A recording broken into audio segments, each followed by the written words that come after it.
ఉన్నదే 11 మంది ఎమ్మెల్యేలు. జగన్మోహన్ రెడ్డిని తీసేస్తే 10 మంది ఎమ్మెల్యేలు వైసీపీలో. అందులో ఒక ఎమ్మెల్యే ఎళ్ళిపోతారు, ఒక ఎమ్మెల్యే ఎళ్ళిపోతారని ఒక ప్రచారం. ప్రధానంగా కడప జిల్లాకు సంబంధించిన ఎమ్మెల్యే ఎవరు ఆమె పేరు సుధా అనుకుంటా. వీర విధేయురాలు ఒక రకంగా బద్వేలు ఎమ్మెల్యే సుధా. ఆమె పార్టీ మారిపోతున్నారు అనేది గత కొద్ది రోజులుగా ప్రచారం. కాకపోతే అవన్నీ పుకార్లు మాత్రమే. ఆమె కూడా 2, 3 సార్లు క్లారిటీ ఇచ్చారు. ఎట్టి పరిస్థితుల్లో వెళ్ళే అవకాశం లేదు. జగన్ వెంటే ఉంటాను. కాకపోతే కడప జిల్లా గాబట్టి, పైగా బద్వేలు నియోజకవర్గం గాబట్టి, ఆమె మీద ఒత్తిడైతే ఉంది. తెలుగుదేశం పార్టీలోకి ఆహ్వానిస్తున్నారు ఆమెని. పార్టీ మారమంటున్నారు. అంటే ఒక్క ఎమ్మెల్యే ఇప్పటివరకు ఎమ్మెల్సీలైతే రాజీనామా చేశారు. అలాగే మాజీలెళ్లారు. కానీ సిట్టింగ్ ఎమ్మెల్యేలైతే మాత్రం పార్టీ మారలేదు. ఇప్పుడదే సిట్టింగ్ ఎమ్మెల్యే గనక పార్టీ మారితే వైసీపీ వ్యూహాలు బద్దలైపోయినాయి. వైసీపీ ఇక లేదు అయిపోయింది.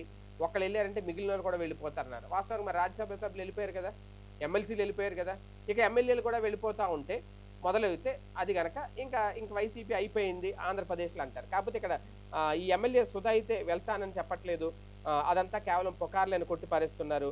వైసీపీలో సుధా కాదు ఏ ఎమ్మెల్యే గూడా జగన్‌ని వదిలి వెళ్ళే ప్రసక్తే లేదు అని అయితే చెప్తున్నారు. కాకపోతే పార్టీని వీక్ చేయడానికో, ప్రజల్లో ఒక సెన్సేషన్ క్రియేట్ చేయడానికో, తెలుగుదేశం పార్టీయో కొంతమంది పార్టీలు కావాలని మిగిలిన నేతలు కావాలని ప్రచారాలు చేస్తున్నారనేది వైసీపీ నేతలు చెప్తున్నమాట.